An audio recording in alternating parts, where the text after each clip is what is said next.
Hi, my name is Cheryl Roth, and this is my presentation on using self-talk in sports and exercise, how the use of self-talk can enhance performance. So what is self-talk? Self-talk is an internal strategy consisting of statements or words that we knowingly or unknowingly use to bring about positive or negative feelings. It can also be described as an internal distractor consisting of an inner monologue. And these can be used in everyday life, but especially in sports settings, in competitions, trainings, and practices. So there are many benefits to using the strategy of self-talk. It can enhance concentration, initiate action, direct attention, sustain effort, break bad habits, and acquire skill. The following are some examples of self-talk, and these are ones that I've used when running. Just make it to the lamppost and you're almost there. You've got this. Oh, my time is awful. Why is it so hot outside? And those last two usually go hand in hand for me. So there are several different types of self-talk. Two that we're going to talk about today are motivational and instructional self-talk. And motivational self-talk consists of basically statements or words that encourage one to be successful. So, for example, come on just a little bit longer, you've got this, I'm going to have a great game. Positive statements that encourage you, again, to be successful. Instructional self-talk consists of statements or words that help you to enhance a skill, to make that skill better. So the words elbow up, freestyle swimmers might use this to remind them to keep their elbows up. Control your breathing. I guess if your breathing becomes erratic when you're running, this might be something someone says. Down lock is something soccer players might say when they're looking to perform a certain shot.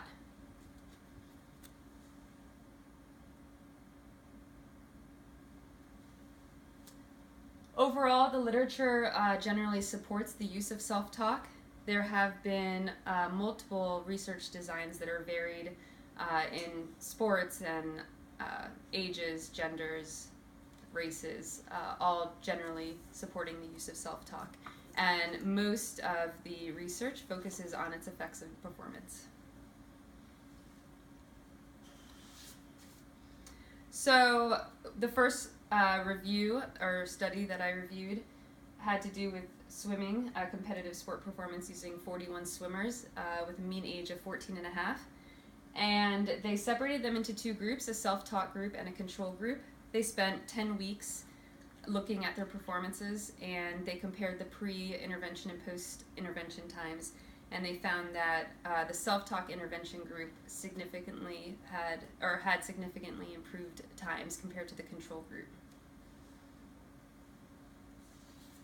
The second study that I looked at cyclists and the rate of perceived exertion and their performance. They took 24 participants with an average age of about 24 and a half, and they split them into two groups, a self-talk group and a control group. Both groups performed two constant loads tied to exhaustion tests broken up by 2 weeks, and they found that the tied to exhaustion test showed significant results from the pre-test to the post-test.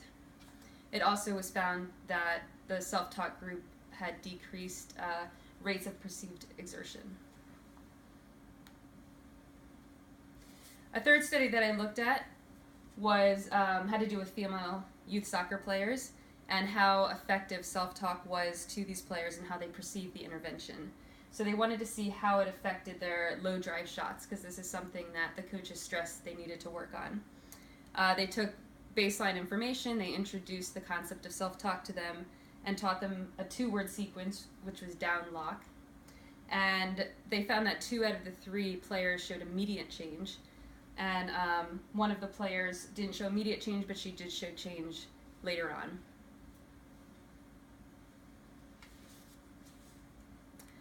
The next study that I looked at examines the results of endurance performance after 3 different self-talk interventions. They used 2 positive interventions and 1 negative intervention, and they took 9 cyclists, and they found that the 2 positive self-talk interventions significantly increased their performance. And they did find that some people in the negative intervention increased their performance and some decreased their performance, and that could be due to how an individual reacts to the negative self-talk. They might see it as a challenge while others see it as a hindrance. The next study I looked at had to do with 5 women's NCAA Division I tennis players. They wanted to see how self-talk affected their volleying skill, because this is something the coaches said that they needed work on.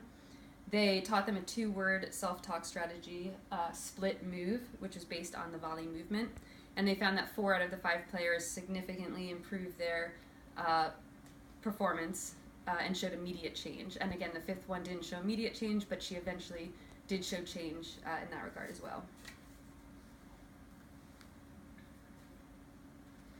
A 6th study that I looked at the effects of self-talk of athletes involved in competition over a long period of time. And they took 483 marathon runners, elite and non-elite, between the ages of 18 and 78. And they gave them a marathon runner self-talk questionnaire. And they found that 88% of runners use self-talk during their marathons. And they concluded that since marathon runners have high levels of motivation, and there was a lot of self-talk use of strategy among them, that this must be an effective strategy for these marathon runners.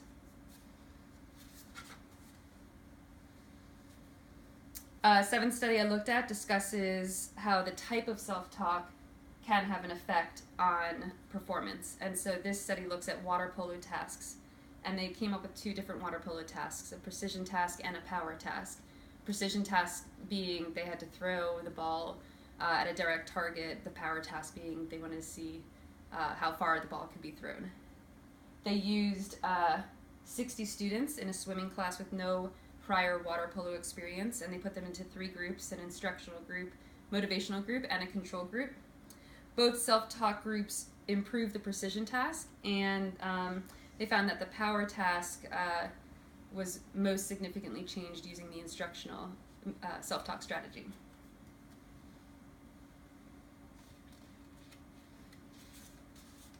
The last study I looked at adult tennis players. They wanted to look at the effectiveness of self-talk with these players. They took 48 male non-elite tennis players and split them up into motivational and instructional groups. And they found that both groups significantly improved performance from their baseline.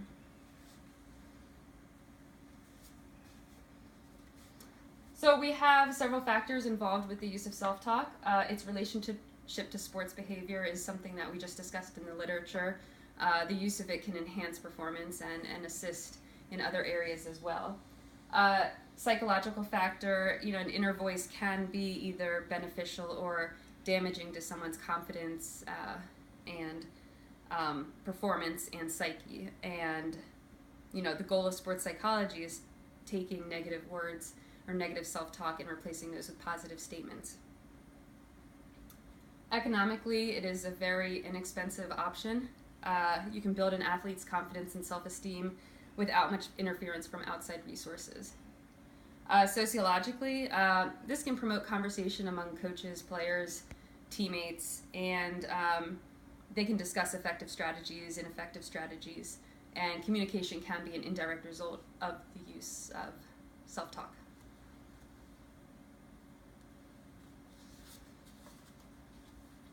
There are several agencies and organizations that are involved in the use of self-talk.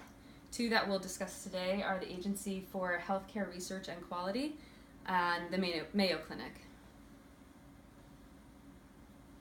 The Agency for Healthcare Research and Quality, it is a government organization. Their goal is to improve the quality of healthcare.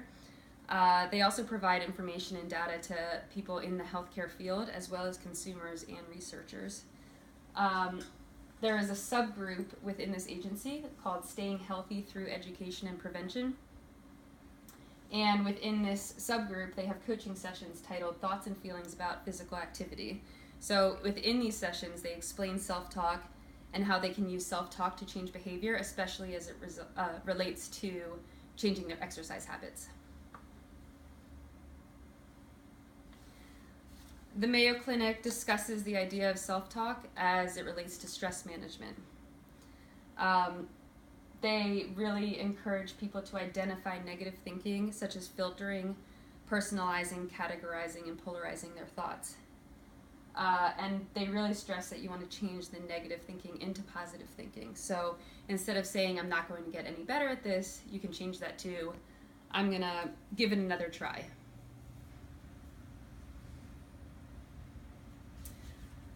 There are several recommendations put out there by researchers on how we can use self-talk in the future.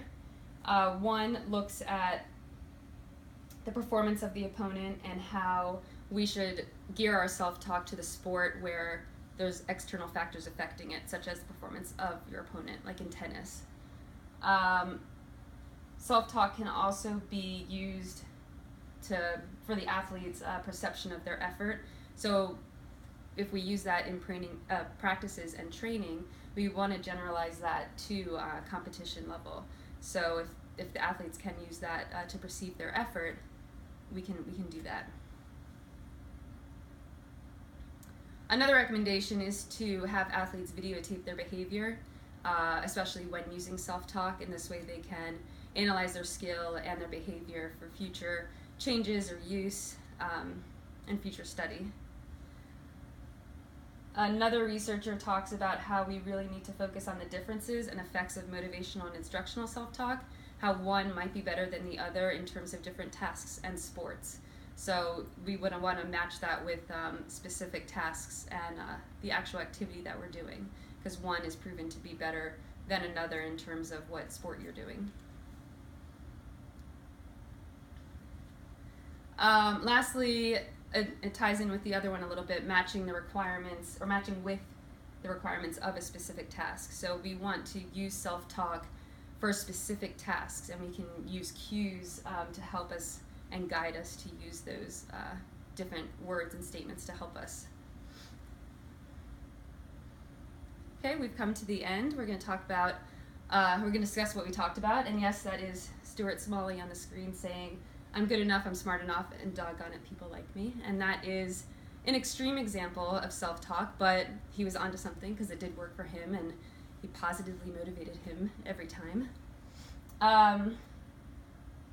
The benefits of self-talk are very clear, enhancing concentration and directing attention, and it's very useful in the sports world. The literature is supportive of self-talk. We talked about different types of self-talk, motivational, instructional, and how each one can be used in different settings and for different sports and activities. We looked at the different factors, relationship to sport behavior, economical factors, sociological, psychological factors. Two different agencies that we mentioned, the Mayo Clinic and the Agency for Healthcare Research and Quality, both use their time and resources to promote and educate people about the use of self-talk and how it can benefit their lives. And the recommendations that we just talked about, not only for the future use of self-talk in the sports setting, but also for future studies and to study this effective strategy more. So thank you very much. That's it.